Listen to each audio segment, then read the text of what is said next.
नमस्ते, जय हिंद। मैं हूं ऋषि सिंह और आज हम विस्तार से बात करेंगे इंडिया और रशिया के बदलते इक्वेशन के बारे में। ये बात आप सब जानते हैं कि इंडिया और रशिया के बीच सोवियत संघ के समय से ही अच्छे रिश्ते रहे हैं। रक्षा के मामलों में दोनों देशों के रिश्ते 1970 के दशक से बेहतर हैं। भारत की तीनों सेनाओं में रूस के बने हथियार हैं। भारत अपनी जरूरत के आधे हथियार रूस से ही खरीदता है।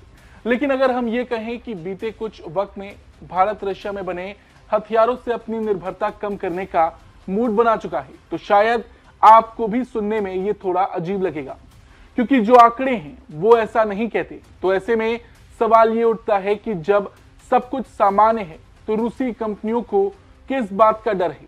रशिया को ऐसा क्यों लगने लगा कि इंडिया अब रशियन वेपन्स पर अपनी निर्भरता कम करने लगा है? क्या है पूरा मामला? क्या वाकई रूस पर भारत अपनी निर्भरता कम कर रहा? अगर ऐसा है तो भारत ऐसा क्यों कर रहा?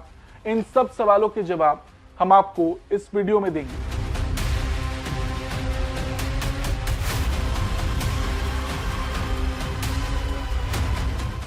दरअसल Russia state owned arms exporter Rosoboron export ने यह खुलासा किया है कि भारत को टोटल मिलिट्री एक्सपोर्ट 80 अरब डॉलर तक पहुंच चुका है।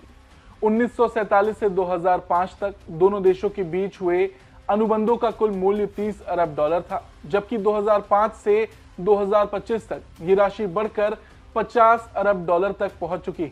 ऐसा अनुमान रोसोबोरोन एक्सपोर्ट ने लगाया है। रिपोर्ट्स की माने तो भारतीय सेना जिन सुरक्षा उपकरणों का इस्तेमाल करती है उनमें करीब 80% रूस में ही बने हैं। पिछले साल सिप्री की मार्च में आई एक रिपोर्ट में कहा गया कि पिछले 5 सालों में भारत दुनिया का सबसे बड़ा हथियार आयातक देश बन गया और इस आयात में रूस की सबसे ज्यादा हिस्सेदारी है। अब ये आंकड़ा देखें तो बहुत बड़ा है, मगर फिर भी रूसी कंपनियों की चिंता यही है कि भारत की रूस पर निर्भरता धीरे धीरे कम हो रही है। अब एक और आप सोच रहे होंगे कि इन पिछले 5 सालों में जब भारत ने रूस से सबसे ज्यादा हथियार निर्यात किए तो फिर रूस को किस बात की चिंता है? तो आपको बता दें, इसके पीछे बहुत सी वजह है। यूक्रेन युद्ध शुरू होने के बाद से हालात काफी बदल चुके हैं। रूस भारत को 2 बचे हुए S-400 एयर डिफेंस सिस्टम नहीं दे पा रहा। वहीं उससे भी पहले खरीदे गए हथियारों के कलपुर्जे भी नहीं मिल रहे। साथ ही साथ जियोपॉलिटिकल शिफ्ट, लॉजिस्टिकल चैलेंजेस और भारत की अपनी मेड इन इंडिया पहल। अब एक रिपोर्ट है कि रूस ने एरो इंडिया में भारत को कई हथियारों के ऑफर दिए हैं। पहले हम उन हथियारों की बात करेंगे, फिर आपको बताएंगे कि रूस की चिंता भारत को लेकर क्यों बढ़ रही है। सबसे पहले तो रशिया ने अपना 5वीं पीढ़ी का सबसे advance stealth fighter jet Su-57 Bharat भेजा है। इस फाइटर जेट को लेकर रूस ने कई बार भारत के साथ डील का प्रयास भी किया, इस हथियार को पिच किया, यहां तक कि रूस ने भारत को Su-57 के जॉइंट प्रोडक्शन का ऑफर भी दिया है। रशिया ने इंडिया को अपने 177S जेट इंजन का भी ऑफर दिया है। ये इंजन काफी मजबूत माना जाता है। इसकी खासियत यह है कि ये फाइटर जेट्स को लो फ्यूल कंजम्पशन के साथ ज्यादा शक्ति देने का काम करता है। ये उनकी रेंज को बढ़ाता है। रूस के इस जेट इंजन को यूनाइटेड इंजन कोऑपरेशन ने विकसित किया है। इसके अलावा रशिया ने इंडिया को VK-650V हेलीकॉप्टर इंजन भी ऑफर किया है।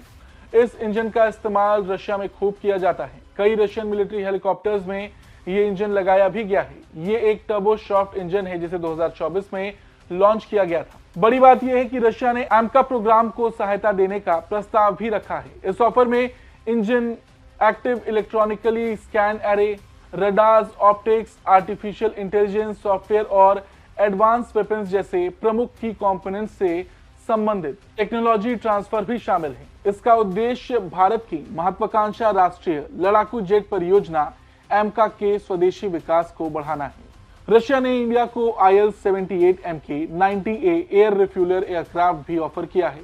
आपको बता दें, भारत इस वक्त एयर रिफ्यूलर एयरक्राफ्ट की कमी से जूझ रहा है। ऐसे में रशिया ने इसे देखते हुए भारत के सामने इसकी भी पेशकश की। कई और हथियारों की लिस्ट है, जैसे पेंसिर S-1 missile system, KH-69 missile, KH-35 UE missile. ये लिस्ट बहुत लंबी है। रूस खासकर अपने सबसे advance stealth fighter jet Su-57 Bharat को बेचना चाहता है, मगर जैसा कि मैंने बताया, रूस के साथ भारत को थोड़े चैलेंज फेस करने पड़ रहे हैं। ऐसा नहीं है कि रूस भारत को हथियार नहीं देना चाहता या भारत रूस से हथियार नहीं खरीदना चाहता, मगर यूक्रेन युद्ध की वजह से हालात काफी बदल चुके हैं। यूक्रेन युद्ध ने रूस के रक्षा उत्पादन को गंभीर रूप से प्रभावित किया है, जिसकी वजह से कुछ जरूरी कंपोनेंट्स और स्पेयर पार्ट्स की आपूर्ति में देरी हो रही। भारत के लिए सुखोई 30 MKI फाइटर जेट और T-90 टैंक के स्पेयर पार्ट्स मिलना बड़ा सिरदर्द बन गया है। यूक्रेनी सेना ने कई S-400 सिस्टम को तबाह किया है। यूक्रेनी सेना ने मिसाइलों के बल पर रूस के सैकड़ों टैंकों को तबाह किया है, जिसमें T-90 टैंक भी शामिल है।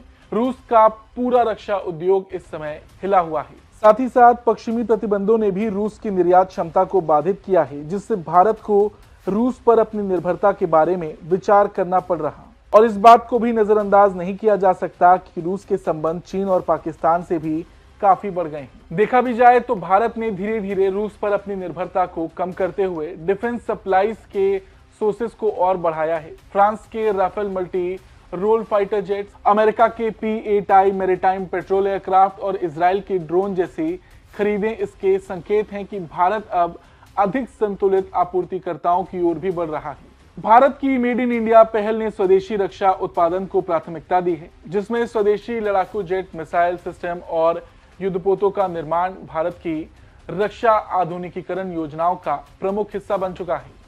ये बदलाव केवल रूस की आपूर्ति श्रृंखला की बाधाओं के कारण, बल्कि रणनीतिक संतुलन का बढ़िया उदाहरण है।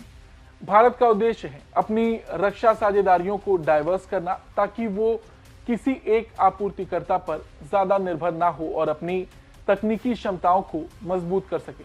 लेकिन इसमें अभी काफी वक्त है, क्योंकि भारत की डिफेंस इंडस्ट्री ग्रो कर रही है और पूरी तरह से आत्मनिर्भर होने में काफी वक्त लगने वाला।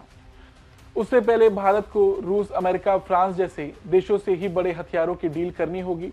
अभी तक हमने ऐसा देखा है कि भारत सबसे ज्यादा हथियार रूस से खरीदता आया है। भारत का MiG-21 विमान हो या S-400 मिसाइल सिस्टम, ये सब